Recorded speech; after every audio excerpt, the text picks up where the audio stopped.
China has just test-fired an intercontinental ballistic missile ICBM into the Pacific Ocean, the first such launch in 44 years. But why now? This is no routine drill. It's a bold statement aimed at showcasing Beijing's advancing military prowess and sending a clear message to the world. China's strategic deterrence capabilities are stronger than ever. This move comes at a time of heightened tensions with the US over Taiwan and the South China Sea, making the stakes incredibly high. So what does this mean for global security, and how could it reshape military dynamics? In this video, we'll dive deep into the motivations behind this test, its implications, and why the world should be paying close attention.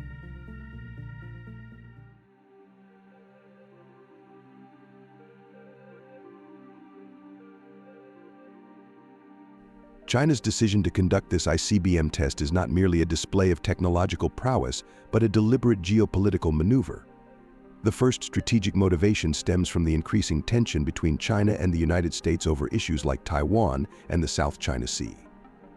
The test comes at a time when diplomatic relations between the two superpowers are at a historic low, marked by military confrontations, trade restrictions, and sanctions. By launching the missile into international waters, Beijing is sending a stark reminder to Washington that despite efforts to curtail its military advancements, China's capabilities continue to grow and evolve. The timing is key. This test occurred just weeks ahead of a planned call between Chinese President Xi Jinping and US President Joe Biden, indicating it could be a calculated move to establish bargaining power.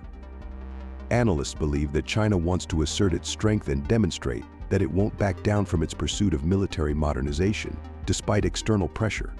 It's also seen as a direct response to the US's ongoing military support to Taiwan, which Beijing considers a red line. Domestically, the test serves a dual purpose. In recent years, the People's Liberation Army (PLA) rocket force has been embroiled in a series of corruption scandals, leading to a credibility crisis within China's elite military units. This high-profile ICBM launch aims to restore confidence within the force and project readiness for any potential military confrontations.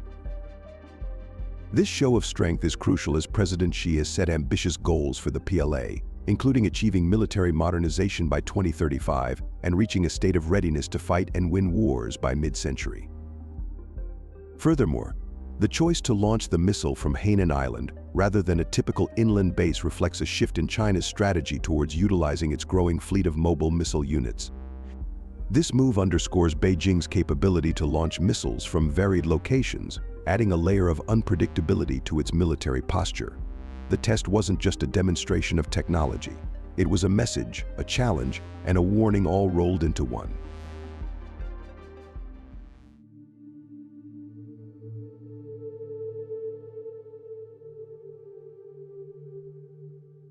The ramifications of China's ICBM test extend far beyond the Pacific Ocean splash zone. At the heart of the issue lies the security architecture of the Asia-Pacific region, where multiple countries have overlapping territorial claims and tensions are already simmering. The US and its allies Japan, South Korea, and the Philippines have long relied on a security umbrella that includes both nuclear and conventional deterrence to counterbalance China's influence. With this test, China is essentially signaling that it has the capability and willingness to challenge this status quo. For the United States, which has been pivoting its focus towards the Indo-Pacific, the test is a stark reminder that China's growing missile capabilities could potentially disrupt its strategic calculus. The ICBM tested, believed to be the DF-41, is one of the world's most advanced long-range missiles, capable of reaching any part of the US mainland.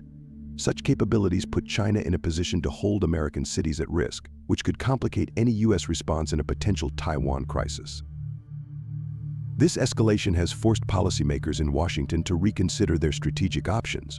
While the US has its own ICBM capabilities and missile defense systems, the challenge lies in maintaining a credible deterrence while avoiding an arms race. The test also comes amidst heightened tensions in the South China Sea, where China's aggressive posturing has led to frequent encounters between PLA forces and the US Navy. For regional players like Japan and South Korea, the test adds a new layer of complexity to their security concerns. Both countries host significant US military assets and are crucial nodes in the US's regional defense strategy. A more assertive China with enhanced missile capabilities could push these nations towards further militarization, which might include acquiring their own missile defense systems or, in a more extreme scenario, developing nuclear deterrence. The ripple effects of this test aren't confined to the Asia-Pacific. Globally, it has sparked reactions from other nuclear powers like Russia and France, while China maintains a no-first-use nuclear policy. The demonstration of its missile capabilities is perceived as a challenge to the current balance of power.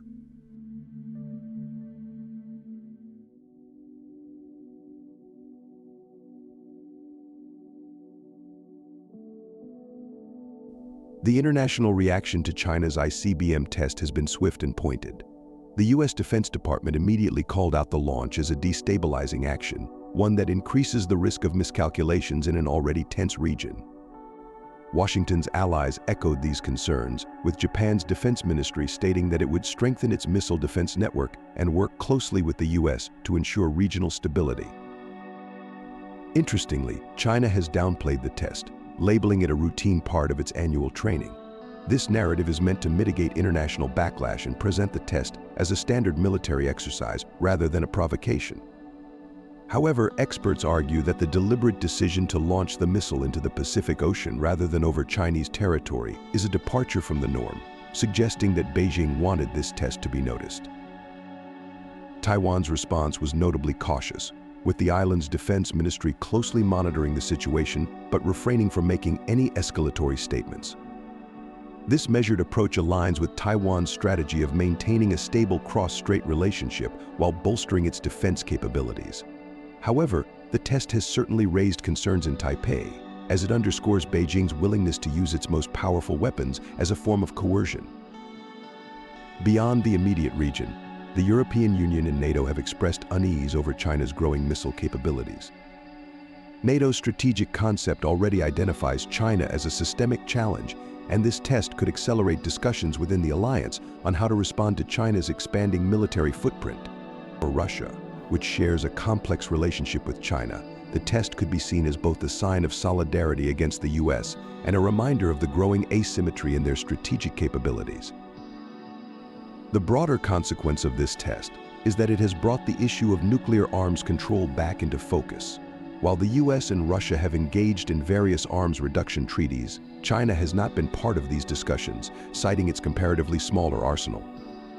However, with its arsenal now expanding rapidly and its missiles capable of reaching new targets, the international community may push for Beijing to join future arms control negotiations.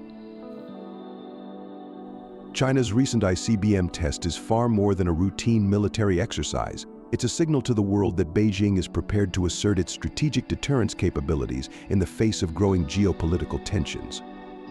This test marks a turning point in China's military dynamics, showcasing its ability to challenge its dominance in the region and project power on a global scale.